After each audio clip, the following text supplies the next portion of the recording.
Hello students, चलिए continue करते हैं हमारा चैप्टर क्लास 11th मैथ्स का limits and derivatives. So last video में हमने समझ लिया था कि लिमिट्स क्या होती हैं, कैसे कैलकुलेट की जाती है, राइट हैंड लिमिट क्या है, लेफ्ट हैंड लिमिट क्या है, राइट। अब थोड़ा सा फटाफट से समझ लेते हैं कि एल्जेब्रिक एक्सप्रेशंस या एल्जेब्रा, एडिशन, सब्ट्रैक्शन, ये सब कैसे होता है लिमिट्स का। बहुत ईजी है। जो आपके नॉर्मल नंबर्स पे कॉन्सेप्ट्स लगते हैं, जो नॉर्मल फंक्शंस पे लगते हैं, वही लिमिट्स पे भी लगते हैं। तो अगर मेरे पास दिया हुआ है limit x tends to a और मेरे पास f ऑफ x का सम है with g of x, right, तो ये ऑटोमेटिकली किसके इक्वल होगा? Limit x tends to a f of x plus limit x tends to a g of x, मतलब fx और gx के सम का अगर हम लिमिट निकालते हैं that will be equal to limit of fx plus limit of gx। यही same चीज़ subtraction में एप्लीकेबल है, यही सेम चीज़ मल्टीप्लिकेशन में एप्लीकेबल है, यही सेम चीज़ डिविजन में एप्लीकेबल है। ठीक है, तो एक छोटा सा एग्जांपल लेके मल्टीप्लिकेशन समझ लेते हैं, वैसे आप बाकी सब भी समझ सकते हो, ऐसा इतना कोई मुश्किल चीज़ नहीं है। तो मैं एक मल्टीप्लिकेशन में एक समझा रही हूँ। तो मान लेते हैं मेरे पास fx दिया हुआ है 3x और gx दिया हुआ है x²। ठीक है, हमें बोला है लिमिट x टेंड्स टू 2। तो मुझे ये वेरीफाई करना है, क्या वेरीफाई करना है मुझे? कि f of x multiply by g of x is equal to limit x tends to 2 f of x multiply by limit x tends to 2 g of x। ये मुझे वेरीफाई करना है। So let's take LHS। So limit x tends to 2। ठीक है, f of x, fx क्या है?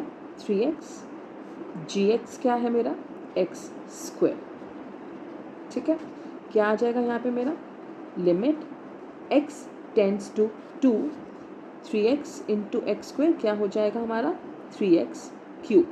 तो let's check, अगर मैं x की जगह 2 पुट करती हूँ तो 3 इंटू 2³ इज़ 8, 8 3 is 24। तो मेरा LHS 24 आ रहा है। Let's check RHS as well. So limit x tends to 2 क्या है? fx which is 3x into limit x tends to 2 gx which is x²। तो हम यहाँ पुट कर लेते हैं 3 इंटू 2 6 मल्टीप्लाई 2² 4। कितना आ गया? ये भी 24। मतलब ये कि अगर मैं मल्टीप्लाई करके लिमिट कैलकुलेट करूँ या इंडिविजुअली लिमिट कैलकुलेट करके मल्टीप्लाई करूँ, आंसर सेम आ रहा है। एंड सेम तरीके से आप एडिशन, सब्ट्रैक्शन, डिवीजन भी वेरीफाई कर सकते हैं। ठीक है, तो ये तो हमने समझ लिया बड़ा बेसिक सा लेकर कि भैया एडिशन, सब्ट्रैक्शन, मल्टीप्लिकेशन, डिवीजन कैसे हो सकती है लिमिट्स में। बट अब ये तो कुछ नहीं था, हमने 2 वैल्यू पुट कर दिया, आंसर आ गया हमारा। बट एक्चुअली में हम लिमिट्स कैलकुलेट कैसे करते हैं? How do we calculate limits? हमारे पास 3 मेथड्स हैं, बट कोई भी मेथड ध्यान में लगाते टाइम आपको ये हमेशा कंसिडर करना है कि हम जब भी लिमिट कैलकुलेट करें तो हमारा फंक्शन 0/0 फॉर्म में नहीं आना चाहिए। मतलब मैं कुछ भी वैल्यू पुट करके देखूं अगर x की फंक्शन की वैल्यू निकालने के लिए, तो it should not be of form 0/0। ये बहुत ही इम्पॉर्टेंट चीज़ है जो आपको बिल्कुल ध्यान में रखनी है कि फंक्शन 0/0 फॉर्म में नहीं होना चाहिए। भाई खुद सोचो, किसी भी नंबर को 0 से डिवाइड कर रहे हैं अगर, तो वो तो नॉट डिफाइंड हो जाएगा, तो हमारा फंक्शन ही अनडिफाइंड हो जाएगा, नॉट डिफाइंड हो जाएगा, पॉसिबल ही नहीं होगा। सो कभी भी किसी भी मेथड से कैलकुलेट करो तो अगर आपका 0/0 फॉर्म आ रहा है तो वो उसको आप निगलेक्ट करो, किसी और तरीके से लिमिट कैलकुलेट करने की कोशिश करो। फिर जिस भी मेथड से कैलकुलेट कर रहे हो अगर उस मेथड से 0/0 आ रहा है, then you will have to leave that method aside and you will have to follow some other method. कुछ भी करके आपको 0/0 फॉर्म में नहीं लाना है, राइट। चलिए, so let's discuss various method. सबसे पहला मेथड है डायरेक्ट सब्स्टिट्यूशन मेथड, जो हमने अभी पीछे किया। हमने x² की वैल्यू डाल दी, 3x की वैल्यू डाल के देख ली, बस simple, right. So let's take an example. ये मुझे दिया हुआ है function limit x tends to 3 5x - 7 upon 2x minus 2, ये दिया फंक्शन हमें, ठीक है। तो डायरेक्ट सब्स्टिट्यूशन क्या करेंगे, हम सिर्फ x की जगह 3 की वैल्यू पुट कर देंगे। तो क्या आ जाएगा हमारा, ये हमारे फंक्शन की वैल्यू क्या आ जाएगी, 5 into 3 minus 7 upon 2 into 3 minus 2। तो 5 इंटू 3 15, 15 माइनस 7, 15 माइनस 7 8, 2 3 ज़ा 6, 6 माइनस 2 4। तो कितना आ गया हमारा ये फाइनल आंसर 2, राइट। तो जब हमने, हमारे पास लिमिटिंग वैल्यू 3 है, उस टाइम पे हमारे फंक्शन की वैल्यू क्या है, 2, ठीक है। बहुत इजी मेथड है, direct substitution method. Let's take another example. Suppose मुझे दिया हुआ है लिमिट x टेंड्स टू 2 और फंक्शन दिया हमें 2x square minus 9x plus 10 upon x square minus 4, ठीक है। तो पहला मेथड था डायरेक्ट सब्स्टिट्यूशन, यहाँ भी वही करके देखते हैं। ओरली देखो पहले, अगर मैं x की जगह 2 पुट करती हूँ तो डिनोमिनेटर में ही देखो 2 स्क्वायर माइनस 4, 4 माइनस 4 0 हो जाएगा। और मैंने क्या बोला, डिनोमिनेटर 0 हमें किसी भी कंडीशन में नहीं चाहिए, हमारा फंक्शन ही नॉट डिफाइंड हो जाएगा। तो इसका मतलब ऐसे केसेस में हम डायरेक्ट सब्स्टिट्यूशन मेथड नहीं कर सकते हैं, तो हमें कुछ और सोचना पड़ेगा, कुछ और प्लस माइनस कुछ भी करना पड़ेगा कि किसी भी तरह से हमारा ये 0/0 फॉर्म में नहीं आए। तो यहाँ पर हमारा सेकेंड मेथड आता है विच इज़ फैक्टराइजेशन मेथड। मतलब हम कोशिश करेंगे हमारे फंक्शन को फैक्टराइज करने की। आप खुद देखो, ऊपर मैं कर सकती हूँ मिडिल टर्म स्प्लिटिंग, तो लेट्स डू दैट। क्या हो जाएगी splitting, minus 5x minus 4x plus 10। नीचे ये क्या हो जाएगा, x square minus 4, x square minus 2 square. तो मैं क्या कर रही हूँ, हमारे फंक्शन को फैक्टराइज। तो ऊपर x 2x माइनस 5, फिर माइनस 2 2x माइनस 5, नीचे आ गया a minus b a plus B.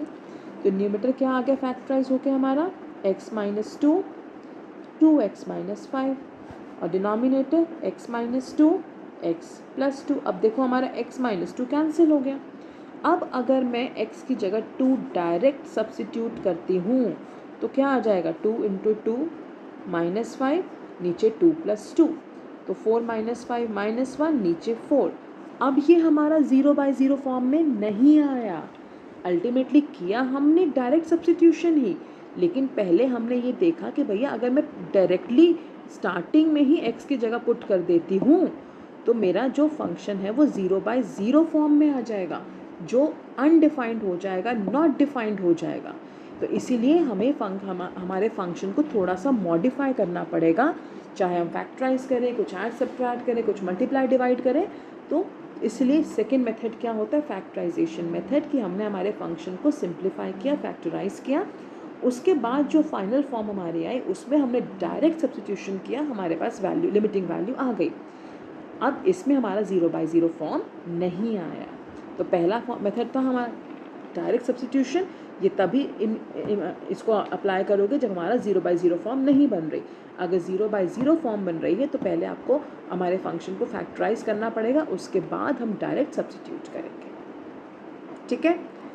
चलिए let's look at the third method.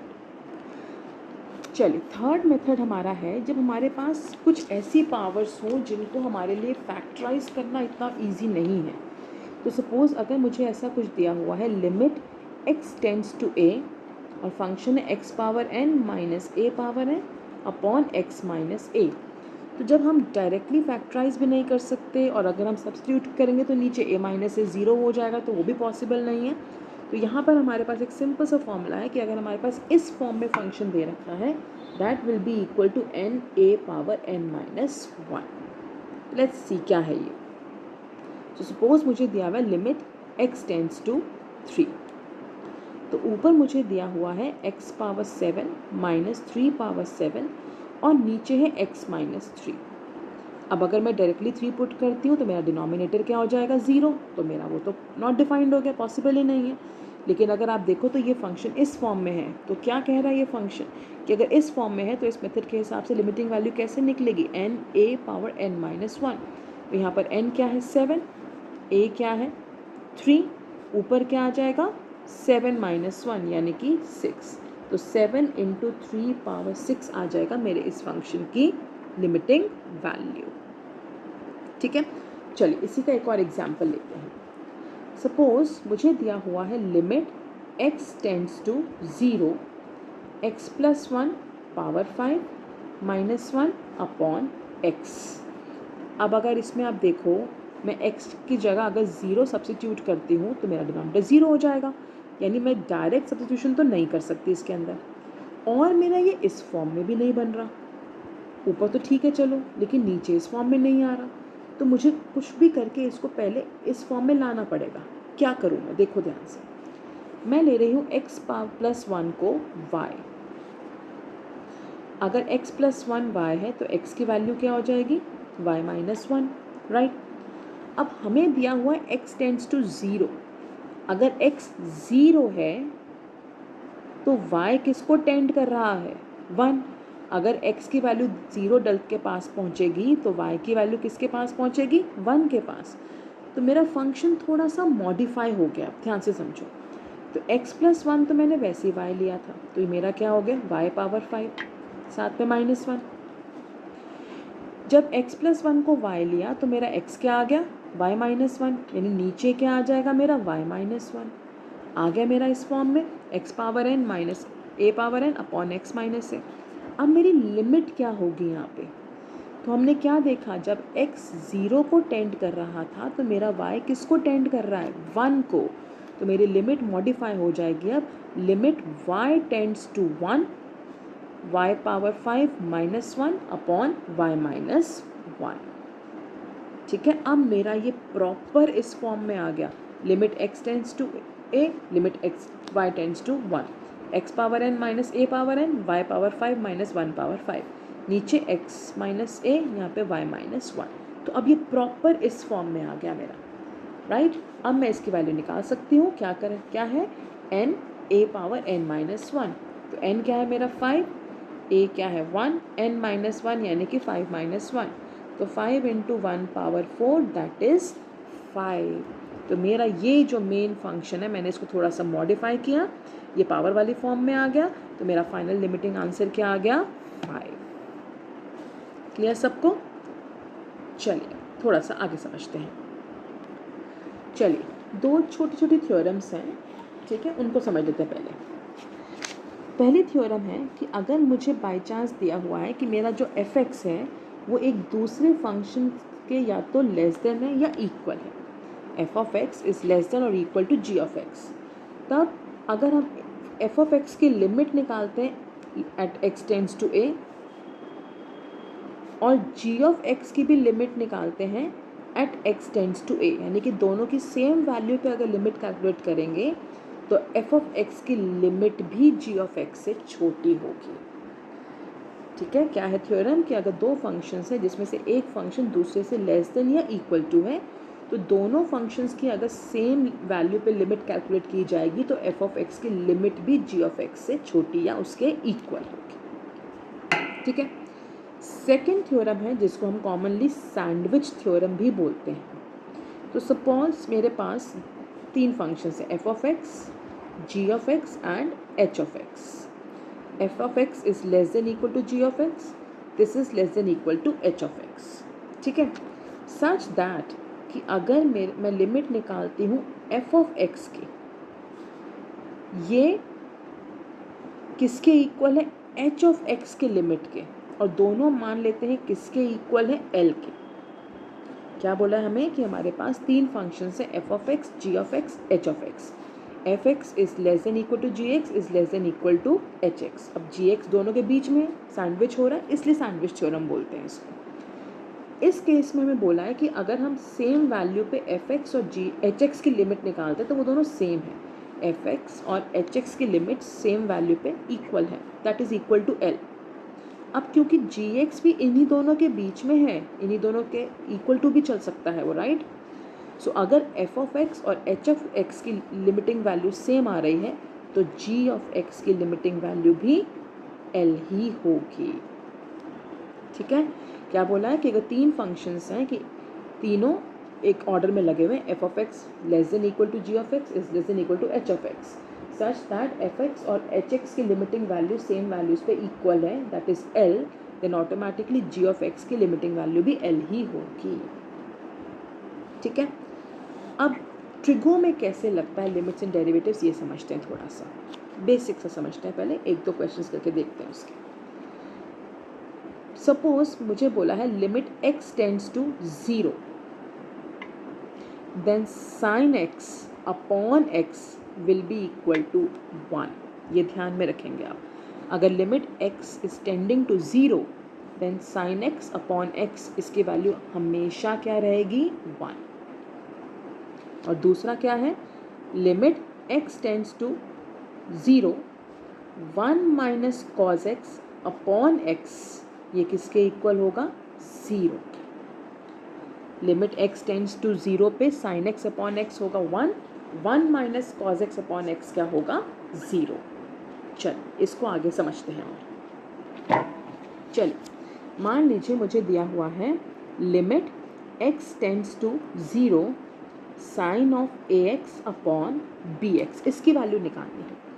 यहाँ पर हमारा एंगल क्या था x, नीचे भी वही एंगल है, यहाँ पर हमारा एंगल ax है तो नीचे भी ax ही होना चाहिए, नीचे bx है तो ये हम इजीली लगा नहीं सकते डायरेक्टली फॉर्मूला। तो अब हम क्या करें ऐसे केस में, ऐसे में मैं इसे मल्टीप्लाई और डिवाइड तो कर सकती हूँ ना, किससे मल्टीप्लाई डिवाइड कर सकती हूँ, बोलो बोलो, ax से ही मल्टीप्लाई किया, ax से ही डिवाइड किया। अब देखो ध्यान से, तो क्या आ गया मेरे पास, लिमिट x टेंड्स टू 0, मैं इसको लिख सकती हूँ sine ax upon ax into ax upon bx, कोई फ़र्क पड़ेगा नहीं। मैंने क्या किया, ax से ही मल्टीप्लाई ax से डिवाइड किया, क्योंकि मेरे पास साइन ax था तो मुझे डिनोमिनेटर में भी ax चाहिए था। अब डिनोमिनेटर में सिर्फ कैसे लाऊं, तो मैंने मल्टीप्लाई डिवाइड कर दिया ax से, तो साइन ax अपॉन ax यहाँ बच गया ax अपॉन bx। अब देखो ये इस फॉर्म में आ गया, limit x tends to 0 sine x upon x is 1, limit x tends to 0 sine ax upon x, ये क्या हो जाएगा मेरा 1, यहाँ पर x कट जाएगा तो मेरा फाइनल आंसर क्या आ गया a अपॉन b। तो limit x tends to 0 sine ax upon bx की वैल्यू क्या है a upon b। Let's take another question. चलिए हमें दिया हुआ है limit x tends to 0 ax plus x cos x upon b sin x। तो अभी ये किसी भी फॉर्म में नहीं बन रहा, ना हमारा sin x बाई x की फॉर्म आ रही है, ना हमारी 1 minus cos x by x की फॉर्म आ रही है। तो क्या करें ऐसे में, देखो ध्यान से, पहली चीज़ मैं दोनों में से अगर आप देखो तो मैं x तो कॉमन ले ही सकती हूँ, right. So limit x tends to 0, मैं दोनों में से x कॉमन ले रही हूँ, क्या बच गया ऊपर a प्लस कॉज x, नीचे b अपॉन साइन x। अब अगर आप ध्यान से देखो तो मेरे पास ये साइन x अपॉन x इस फॉर्म में आ गया, ठीक है, थोड़ा बहुत तो आना शुरू हो गया हमारा।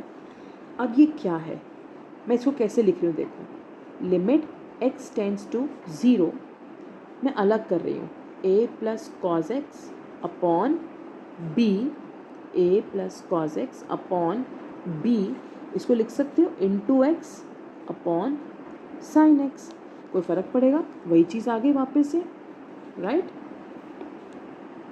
क्या किया मैंने पहले x कॉमन लिया, क्या बच गया a प्लस कॉज x, नीचे क्या आ गया b साइन x, था ही तो मैंने a plus cos x upon b अलग लिखा, इसको लिख लिया into x by sine x, right. अब देखो और मैं क्या कर सकती हूँ, सिर्फ बेसिक मैथ्स लगा रहे हैं अपनी, हम इसको मैं ऐसे लिख सकती हूँ a plus cos x upon b divided by sine x upon x, कोई फ़र्क पड़ेगा, क्योंकि डिवाइड के बाद हम क्या करते हैं, उसको मल्टीप्लाई में कन्वर्ट करके रेसिप्रोकल करते हैं, तो वही चीज़ आ जाएगी। अब मैं अपना यहाँ पर अलजेब्रा लगा सकती हूँ। अभी हमने बात की कि अगर डिवाइड है तो क्या करेंगे, पीछे क्या था हमने, क्या किया था हमने कि limit of f x divided by g x is equal to limit f x divided by limit g x, right. तो वही चीज़ लग जाएगी यहाँ पर अब। So limit x tends to 0 a plus cos x upon b divided by limit x tends to 0 sin x upon x। तो मैंने इसे अलग अलग कर दिया। अब ये हमारा बन गया, देखो limit x tends to 0 sin x upon x क्या होता है 1, तो ये वाला पार्ट तो मेरा पूरा 1 हो गया। क्या बच गया मेरे पास अब, limit x tends to 0 a plus cos x upon b divided by 1, ख़त्म। अब इसका क्या करूँ, इसको इस फॉर्म में कैसे लाऊँ? अगर इस फॉर्म में नहीं ला पा रही तो क्या मैं इसकी डायरेक्ट सब्स्टिट्यूशन कर सकती हूँ? देखो ध्यान से, अगर मैं इसमें पुट कर दूँ डायरेक्टली तो क्या आएगा मेरा, क्या किया मैंने यहाँ पुट कर दिया, क्या हो जाएगा ये a plus cos 0 by b. Cos 0 क्या होता है 0, तो इसका फाइनल आंसर क्या आ गया a by b. So directly ऐसे नहीं आएगा, आपको उन फॉर्म्स में कुछ भी शिफ्टिंग करके क्रिएट करना पड़ेगा। ठीक है, चलिए now will continue in the next class with derivatives.